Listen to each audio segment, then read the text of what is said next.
क़य्यूम सिद्दीकी साहब, सबसे पहले जो वैसे एतराज़ात हैं उस पर बाद में, मगर खुद अदलिया के अंदर क्या तकसीम में कुछ कमी आ रही है जो कि नज़र आया था जैसे फाइज़ा के मामले के बाद बढ़ती चली गई थी, या वो अभी और ज़्यादा बढ़ रही है? और जैसे जो मंदू खेल का जो नोट था वो भी इसी बात की निशानदेही करता है, और उसके बाद क्या हो रहा है?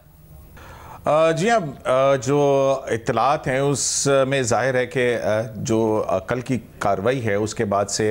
जो तलख़ी और शिद्दत है उसके अंदर इजहार हुआ है और उसमें इजाफ़ा हुआ है। और वो ना सिर्फ ये कि बज़ाहिर तो सुप्रीम कोर्ट के सामने बहुत तहम्मुल और ज़ब्त जिस वक्त कोर्ट चल रही थी वहाँ पे ज़ब्त का मुज़ाहरा था, लेकिन जब समाअत ख़त्म हुई है तो उसके बाद जो है वो बहुत ज़्यादा ऐसी हमारे बहुत कन्फर्म ज़राए जो हैं वो बताते हैं कि जिसके बाद जो है वो तल्ख़ी की सूरत हाल पैदा हुई। मतलब और ये मामला महसना साहब, क्योंकि ज़ाहिर बार काउंसिल्स ने भी मुतालबा किया, सियासी जमातों ने भी किया, मगर हमने देखा कि 2 जज साहिबान को चीफ जस्टिस ने उसके बावजूद बेंच में भी शामिल किया। एक जज साहब पे जो बहुत ज़्यादा एतराज़ उठ रहा था, जिनकी ऑडियो लीक आई, उनको भी बेंच में शामिल किया गया और कोई मौक़िफ़ बहरहाल अदलिया की तरफ से नहीं आया। तो फिर मैसेज यही है कि आप लोग करते रहें मुतालबा, या जो भी है ये एक मैसेजिंग ही है जब बेंच में शामिल किया गया उनको, और अब तक भी बेंच कायम है? जी शाहजेब, इस हवाले से अभी तक फाइनल उन जजेस की तरफ से रिक्यूज़ल की कोई नहीं है, कोई आर्डर या उन्होंने कोई नोट दिया हो कि हम इस केस से रिक्यूज़ करते हैं। और मेरा ख्याल है इन जजेस के साथ भी ज़्यादती है कि जब उनको बार बार political high profile sensitive cases में जब उनको बिठाया जा रहा है और उन पे सवालात उठ रहे हैं, और फिर जब अंदाज़ा था कि जी इस इशू पे भी बहुत ज़्यादा डिवीज़न है लोगों के, तो बेहतर होता कि इन जजेस को ना बिठाया जाता और जो है वो दूसरे जजेस अगर ख़ुद जैसे चीफ जस्टिस उमर अता बंदियाल या उसके अलावा बहुत से जजेस हैं, जस्टिस याहिया अफरीदी हैं, उन पे तकरीबन इस वक्त पूरे जुडिशरी में वकला बिरादरी में कंसेंसस है कि वो एक यानी जो उनके हवाले से परसेप्शन बहुत अच्छी है, तो अगर उनको बेंच की सरबराही दे दी जाती तो ज़्यादा बेहतर था। अब आज जो इतराज़ आया है PDM की जमातों की तरफ से, उस इतराज़ पे जो दोनों जजेस हैं वो खामोश रहे, उन्होंने कोई एक्सप्लेनेशन नहीं दी कि अब क्या वो इस पे वो करेंगे या वो बैठेंगे। ताहम कानून ये है कि वो खुद फैसला करेंगे। उनको जो फेलो जजेस हैं वो इस तरह नहीं हो सकता कि वो कोई उस हवाले से आर्डर पास करेंगे जी वो इस केस में ना बैठें। वो क्या ऑब्जर्वेशन दे सकते हैं, जैसे जैसे जमाल मंदोखेल ने एक अपना नोट दिया है, लेकिन इस तरह नहीं। अब इन जजेस पे खुद मुनहसर है कि वो क्या करते हैं। इस हवाले से सोमवार को जो है वो अपना कोई फैसला जो भी होगा उनका सामने आएगा। अभी ताहम जो बताया जा रहा है कि कल जो जुमेरात को भी हेयरिंग हुई है, उस हवाले से जो आर्डर है वो अभी तक जारी नहीं हुआ। उस हवाले से भी तजादात खबरें आ रही हैं कि कन्फ्लिक्टिंग व्यू है, उस हवाले से कोई कंसेंसस नहीं बन रहा था। अब इतलात है कि सारे जजेस ने साइन कर दिए, लेकिन अभी तक आर्डर जारी नहीं हुआ। तो ये भी बड़ी एक अनयूजुअल बात है कि जी जो रूटीन का एक आर्डर है बेंच का, वो हालात इस न्याय तक पहुंच चुके हैं कि वो भी जो है वो जारी नहीं हो रहा। इस हवाले से बहुत से वकला जो हैं वो इस बात पे जो है वो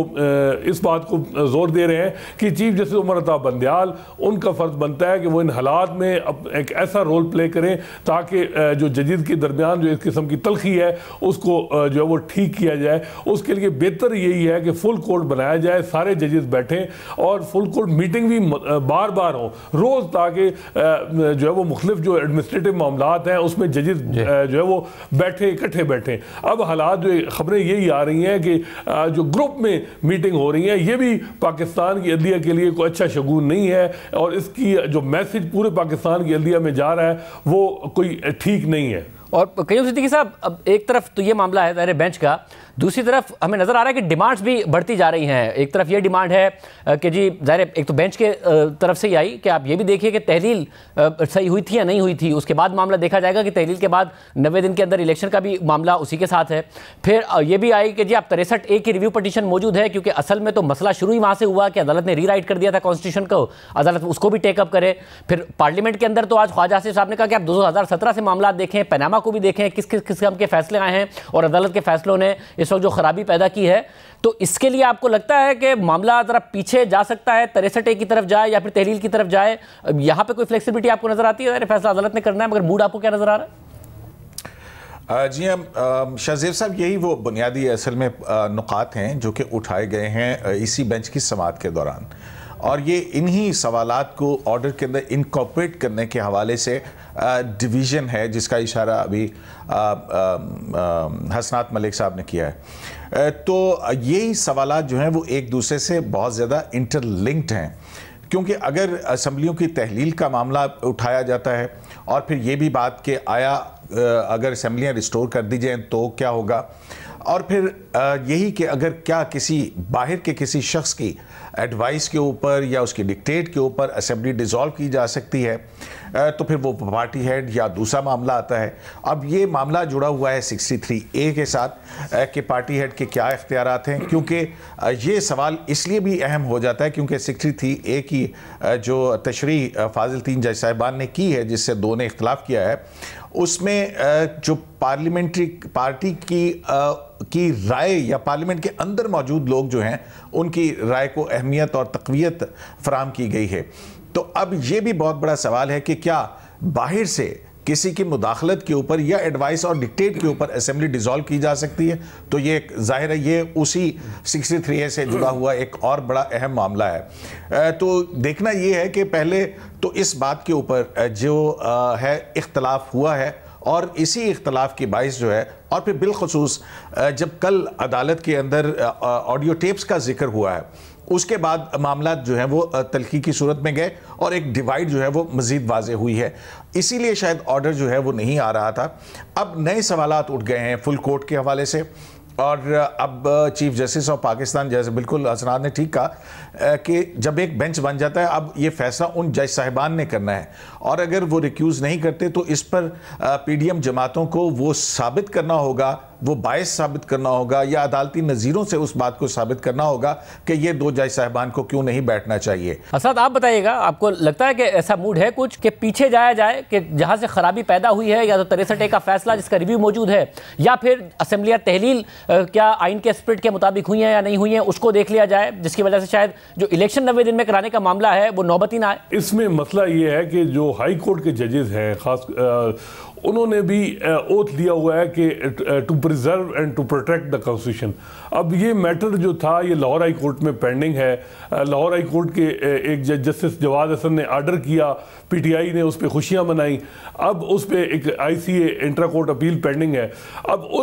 इन हालात में क्या सुप्रीम कोर्ट को इस पर सो मोटो लेना चाहिए था? ये भी एक बात है कि जितनी जिम्मेदारी सुप्रीम कोर्ट के जजेस की है इतनी ही हाई कोर्ट के जजेस की भी है कि 90 दिन के दौरान जो है इलेक्शन होना है। तो ये जिस तरीके से सो मोटो लिया गया, फिर इतलात ये है कि जी मेजॉरिटी जजेस जो हैं वो इस सो मोटो के हक में नहीं थे। लेकिन एक चीज़ ये भी है कि हर चीफ जस्टिस की ख्वाहिश होती है कि जो इलेक्शन है उनके टेन्योर में ही रहें और वो उनकी लेगेसी अच्छी बने। अब जैसा कि हमें पता है कि सितंबर में चीफ जस्टिस उमर अता बंदियाल ने रिटायर होना है, तो वो मेरा ख्याल है कि उनकी सोच यही है कि जी जो उनकी ये क्रेडिट में जाए कि जो इलेक्शन है वो टाइम पे उन्होंने कराया और उसमें उन्हीं का रोल था। तो इसमें हम उनकी इंटेंशन पे डाउट नहीं कर सकते, लेकिन एक प्रोसेस होता है। हाई कोर्ट में जब मैटर पेंडिंग है ICA तो उसका फैसला हो जाता, फिर सुप्रीम कोर्ट में आता। लेकिन ये जिस तरीके से सदर पाकिस्तान ने एक जो है वो तारीख दे दी और उसके बाद वो मैटर भी लाहौर हाई कोर्ट में एजिटेट हो सकता था, फिर जो है वो सुप्रीम कोर्ट में आता। मेरा ख्याल है कि इस बात पे वकला जो जजेस हैं वहाँ भी ये बात होगी कि क्या हमें सो मोटो लेना चाहिए था इस हालात में। और फिर जिस तरीके से जिन जजेस ने मामला इनिशिएट किया ये भी बड़ा इंपॉर्टेंट है। बेंचेस की कंपोजिशन जो है ये एक बड़ा सवाल इस पे उठ रहे हैं। 5 साल से जो एक रिसर्च हुई है कराची में कुछ वकला ने की है कि एक जज साहब 73 पोलिटिकल हाई प्रोफाइल केसेस में 73 केसेस में बैठे हैं और उनसे सीनियर एक जज साहब सिर्फ 9 केसेस में बैठे हैं। तो ये इतनी बड़ी डिस्पैरिटी है। मेरा ख्याल है कि इस पे भी जो है वो सवालात उठ रहे हैं कि जी ये चीफ जस्टिस का जो इख्तियार है बेंचेस की कंपोजिशन का, ये इसमें भी रेगुलेट होना चाहिए और सीनियर मोस्ट जो जजेस हैं उनकी कोई एक कमेटी बननी चाहिए, या जो इस किस्म के केसेस हैं वो सीनियरिटी की बुनियाद पे कोई बेंच बने। तो ये एक मामला जो है मेरा ख्याल है कि इस इशू पे जो अब ये बना है इलेक्शन वाला, मेरा ख्याल है कि ये इलेक्शन से ज़्यादा अब सुप्रीम कोर्ट खुद जो है वो इस वक्त उसकी जो साख है वो स्टेक पे है